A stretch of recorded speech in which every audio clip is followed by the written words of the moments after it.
Hello viewers, संधान IAS academy के पीछे sure programme में आप सभी का स्वागत है। आज हम नेशनल मूवमेंट का एक बहुत ही महत्वपूर्ण टॉपिक लेके चल रहे हैं, लखनऊ पैक्ट, लखनऊ समझौता। शुरू करने से पहले फिर पुराना अनुरोध है कि आप सभी मेरे चैनल को सब्सक्राइब करिए, लाइक करिए, कमेंट करिए, शेयर करिए, ताकि अधिक से अधिक यूपीएससी कैंडिडेट, यूजीसी कैंडिडेट, इन सभी कैंडिडेट्स को इसका लाभ प्राप्त हो। अपने बंधु बांधवों को भेजिए जो सिविल सेवा की तैयारी कर रहे हैं। साथ ही साथ इतिहास विषय से जो व्यक्ति यूजीसी नेट की तैयारी कर रहे हैं कैंडिडेट, उनके लिए भी ये लाभप्रद प्रोग्राम है, इसलिए इसको अधिक से अधिक शेयर करने की कृपा करें। साथ ही साथ पीछे शो प्रोग्राम एक ऐसा प्रोग्राम है जिस प्रोग्राम में हम उत्तर लेखन को प्रोत्साहन देते हैं। मेंस की क्लासेस सालों साल चलती हैं। हम 10 नवंबर से अपने मेंस के प्रोग्राम को शुरू कर रहे हैं। साथ ही साथ हम कॉपी चेकिंग को लेकर काफ़ी सीरियस है। आप हम अपना उत्तर 10 नवंबर से हमें भेज सकते हैं। हम उस समय आपको अपना व्हाट्सएप नंबर, मेल आईडी आपको हम अपना उपलब्ध कराएंगे। आप अपनी कॉपी स्कैन करके हमको भेज सकते हैं। हम यहीं पर हम जिन जिन कैंडिडेट्स की कॉपी हम चेक करेंगे, हम यहीं पर उनकी त्रुटियां भी आपको बताएंगे। व्हाट्सएप पर पर्सनली आपको भेज के हम इसके लिए आपको सूचित करेंगे। साथ ही साथ हम आगामी यूजीसी नेट के लिए इतिहास विषय का सब्जेक्ट जो है वो हम लोग शुरू कर रहे हैं आगामी अक्टूबर से। तो जो कैंडिडेट यूजीसी नेट की तैयारी कर रहे हैं, बिल्कुल फ्रेश हैं, या जिनका कई बार से अटक गया, नहीं निकल पा रहा है, इतिहास विषय में उनकी पकड़ नहीं बन पा रही है, वो हमसे संपर्क करें।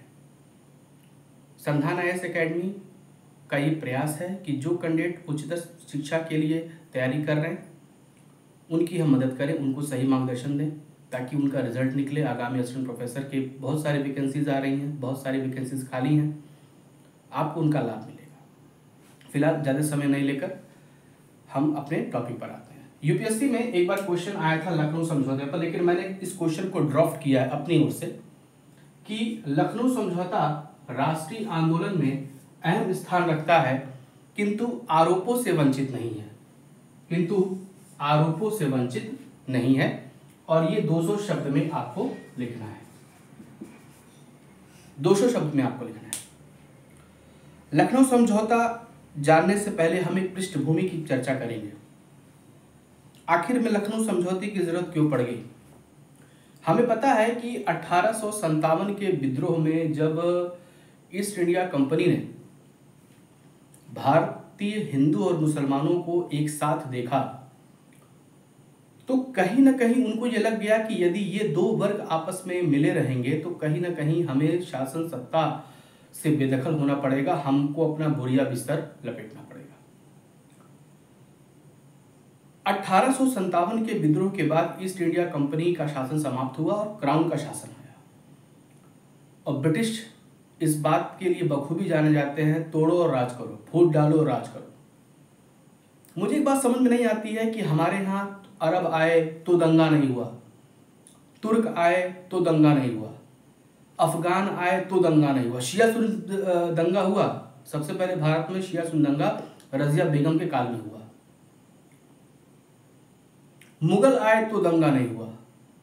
सबसे ज्यादा बदनाम औरंगजेब जो था, उसके शासनकाल में 33% हिंदू मनसबदार है। मैं ये नहीं कह रहा, अतहर अली ने अपनी सांख्यिकी विश्लेषण से इस बात को बताया। लेकिन अंग्रेज आए, दंगा हो गया। क्यों भाई? अंग्रेज आए और फिर उसके बाद भारत में वैमनस्यता का बीज पड़ा।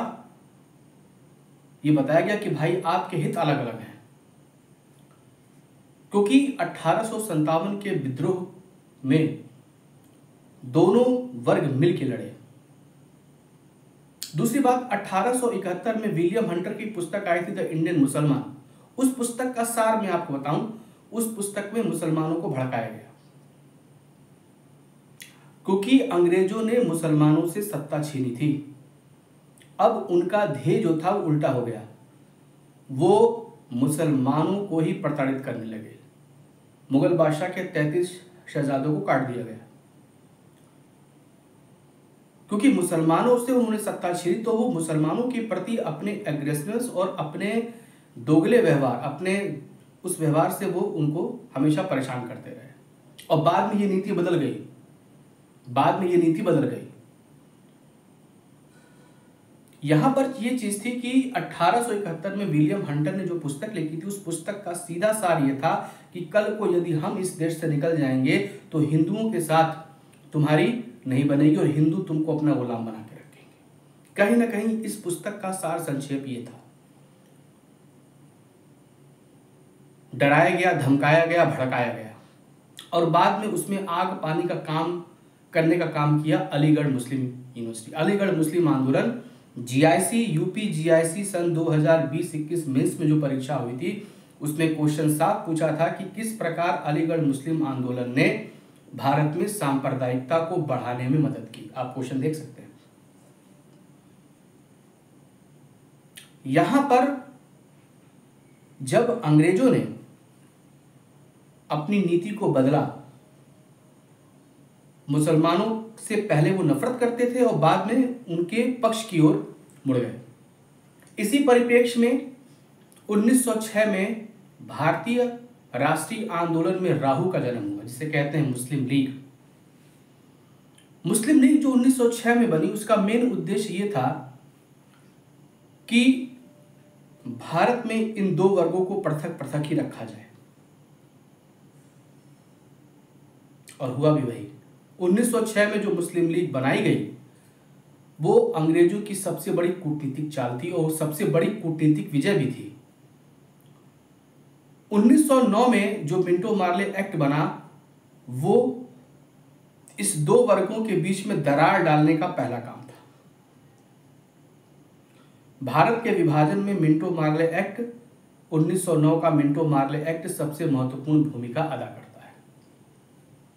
और इसी एक्ट के बाद में ये जो है, इसी ने पाकिस्तान की नींव को रखा। 1905 में जब बंगाल का विभाजन हुआ, तो बंगाल का विभाजन होने के बाद अंग्रेजों ने यहां भी सांप्रदायिकता की चाल चली। उन्होंने बंगाल में बंगालियों को अल्पसंख्यक बनाने के लिए, हिंदू मुसलमानों को अलग करने के लिए यहां पर फिर अपनी नीति चली। लेकिन 1911 तक आते आते ये नीति उनको पलटनी पड़ गई, बंगाल का विभाजन रद्द करना पड़ा। अब वो जो मुस्लिम वर्ग थे, जो कट्टर मुस्लिम वर्ग थे, वह अंग्रेजों की इस घोषणा से नाखुश हो गए। ये मैं आपको पृष्ठभूमि बता रहा हूं कि कैसे हुआ। अब 1911 तक, जब 1911 में लखनऊ बंगाल विभाजन रद्द की घोषणा हुई और 1912 में इसकी स्पष्ट घोषणा कर दी गई, 1912 में ही भारत की राजधानी कोलकाता से दिल्ली ला दी गई, तो मुसलमान वर्ग का, जो मुस्लिम वर्ग थे, यहां पर एक नया स्वरूप आया। अब एक नया वर्ग पैदा हुआ। वो मध्यम वर्ग था, शिक्षित मुस्लिम वर्ग था, जिसमें मौलाना मोहम्मद अली से लेकर हकीम अजमल खान, मौलाना आजाद जैसे परिपक्व नेता थे। इन्होंने कहा कि मुसलमानों को अंग्रेजों का पिट्ठू बनकर नहीं रहना चाहिए और हमें कांग्रेस के साथ सहयोग करना चाहिए। वैश्विक स्तर पर भी एक आंदोलन हुआ। भारत में अहरार आंदोलन हुआ और दूसरा वैश्विक स्तर पर युवा तुर्क आंदोलन हुआ। इन अंतरराष्ट्रीय आंदोलन के चलते कहीं ना कहीं हिंदू और मुस्लिम शिक्षित वर्ग के मध्य जो है पारगमन तीव्र हो गया और इस तीव्र पारगमन से एक व्यवस्था बननी शुरू हो गई, जिसकी परिणति हुई 1916 का लखनऊ समझौता। अध्यक्ष अंबिकाचरण मजूमदार थे।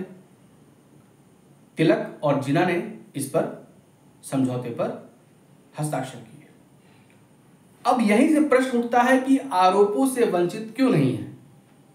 क्योंकि आरोप, कांग्रेस ने पृथक निर्वाचन प्रणाली को स्वीकार कर लिया और यह स्वीकार कर लिया कि केंद्रीय विधानसभा में मुस्लिम वर्ग के लिए 1/3 सीटें सुरक्षित होंगी। उसी हिसाब से जनसंख्या के आधार पर ही प्रांतीय विधानसभा में सीटों को सुरक्षित रखा जाएगा।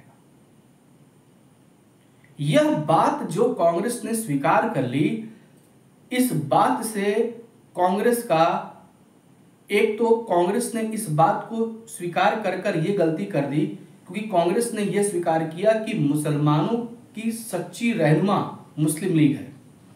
इस समझौते से यही निकलकर सामने आया कि मुसलमानों की सच्ची रहनुमा मुस्लिम लीग है। और दूसरी बात, कांग्रेस ने अपना अखिल भारतीय धर्मनिरपेक्ष स्वरूप भी नष्ट कर दिया। इस समझौते से ये दो चीजें निकलकर सामने आई। पहली बात, कांग्रेस ने यह स्वीकार कर लिया कि मुसलमानों की प्रतिनिधि मुस्लिम लीग है, और दूसरा, कांग्रेस ने अपना अखिल भारतीय धर्मनिरपेक्ष स्वरूप भी क्या किया, नष्ट कर दिया। सब मिलाकर जो सांप्रदायिकता का पौधा 1909 में रोपा गया था, उस पौधे को खाद पानी देने का काम कांग्रेस ने 1916 में किया। सांप्रदायिकता का जो द्वार अब तक बंद था, कहीं ना कहीं उसे खोलने का भी प्रयास, मतलब खोल ही दिया। इसी बात को लेकर बाद में 1940 में, 1945 में जब शिमला समझौता हुआ, तो शिमला समझौता में इसी बात को लेकर जिना अड़ गया।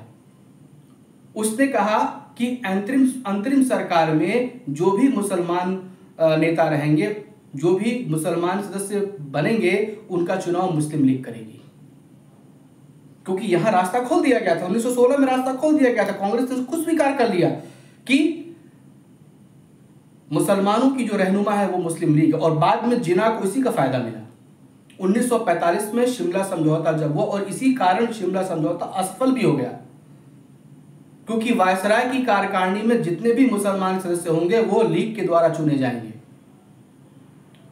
ये सबसे बड़ी बात थी जिसका खामियाजा कांग्रेस को भोगना पड़ा। भले ही उस समय उन्होंने कहा नहीं, हम जो की है अखिल भारतीय पार्टी है, लेकिन ये जो गलती सांप्रदायिकता की गांधी जी का इसमें स्टेटमेंट आया कि यह दो अभिजात वर्गों का सम्मेलन का वो है, क्या बोलते हैं कि समझौता है, इसमें आम जन का कोई लेना देना नहीं है।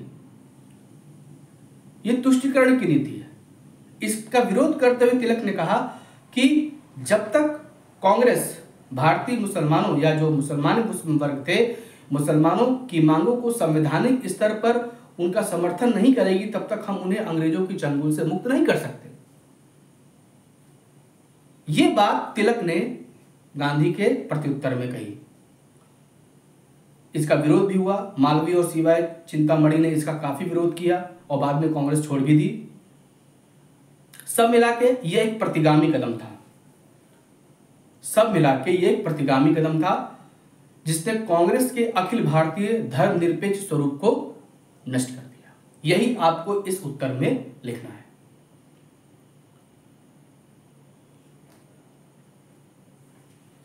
Thank you. हम लोग अगला क्वेश्चन करेंगे। अगला क्वेश्चन है हमारा 1857 के विद्रोह के पश्चात अंग्रेजों ने रूढ़िवादी और सतर्कता पूर्ण नीति का अनुसरण किया। ये इसको हम अगले टाइम